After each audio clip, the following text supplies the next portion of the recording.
فيديو جديد وتجربة بافلو برجر. أنا شايف إن هولمز وبافلو أكتر اتنين مش مقاطعة ممكن تجيب منهم برجر. من الحاجات اللي بحترمها في الشركات مؤخرا إن هي بتبدل المشروبات المقاطعة بفي كولا أو ميكس كولا شبه هولمز وشبه بافلو. 100% عاش عليكم. كمان حب أبدي إعجابي بالباكينج بتاع بافلو برجر، حتى الكاتشب بتاعهم يعني. يلا بينا نسخن. يلا بينا نبدأ بالعادي بطاطس.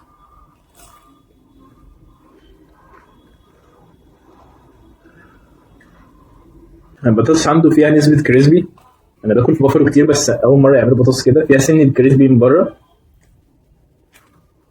توابلها خفيفة، أنا حبيتها يعني، بس لو أنت من عشاق التوابل الكتيرة لا دي مش هتعجبك.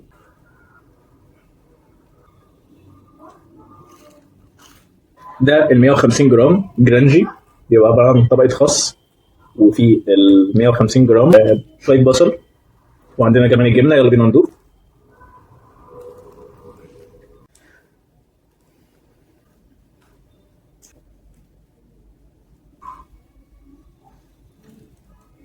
السندوتش ده هو مايتي مونستر، جربوهم هما الاثنين هتنبسطوا. لو متفرجش على مايتي مونستر سيب لك اللينك ده هيعجبك جدا.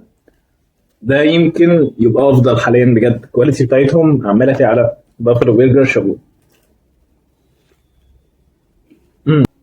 انا عايز اوريكم جوسي. ده اللي يتقال عليه جوسي فعلا.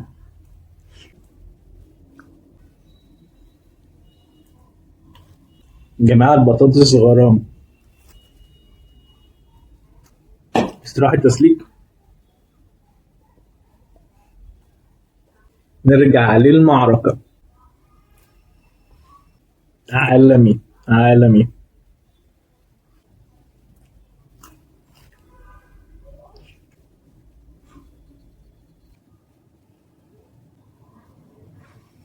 دي نقول بافلو برجر بايت عالميه. هم حرفيا لو نزلوا برجر بايتس انا هبقى من اول الزباين.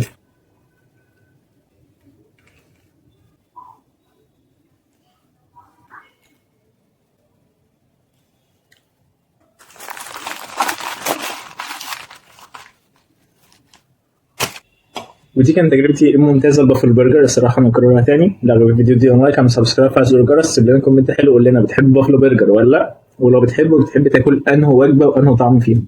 يلا سلام.